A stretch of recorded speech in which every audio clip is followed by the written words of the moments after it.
海洋光譜號離開香港之後，已經喺4月初嚟到新加坡展開佢嘅最新公海遊之旅。喺皇家加勒比郵輪最擔心嘅唔係飲食，各艘郵輪都太多餐廳，唔驚冇得食，所以喺呢一集會同大家講飲講食。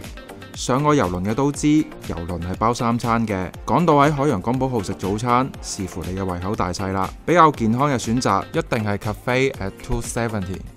選擇雖然唔及樓上14樓嘅自助餐，但係勝在所有嘅食物都夠健康，主打輕食，半自助嘅形式，想食幾多就攞幾多，分量同埋味道都係針對亞洲人嘅食量而調整過。食飽之後仲可以即時參與活動，好多人都中意食自助餐，郵輪上當然有，但係好唔好食就真係見仁見智啦。當日喺船上，我嘅午餐都係幫襯帆船自助餐廳嘅。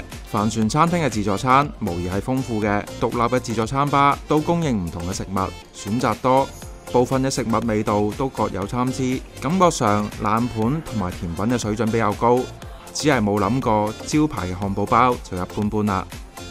可能呢隻船早就被安排留喺亞洲服務，幾乎大部分嘅食物吧台都有中文嘅標示，而且都有唔少中國嘅食物供應。麵吧好明顯係為中國客人而設嘅，同樣係免費餐廳嘅主廚餐廳，供應3或者4道菜嘅餐單，每日都有唔同嘅選擇，都可以喺門前嘅顯示牌睇到，東西方嘅菜式都有，兩者我都分別試過。西菜比較穩陣，3餐以嚟都冇食到難食嘅，但係可以放心用餐。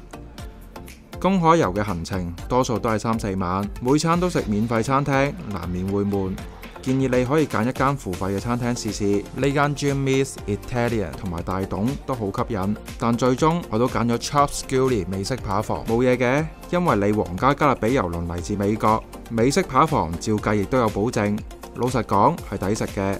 我點嘅係9安士嘅牛柳，3成熟，夠嫩有肉汁，但頭盤嘅吞拿魚塔塔就做得差啲啦。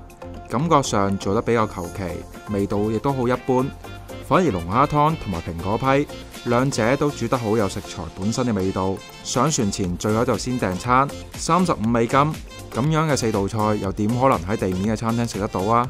飯前飯後大家想飲一杯或者想繼續食嘅，如果你喺午餐後嘅話，記得上甲板食一杯限時嘅軟雪糕。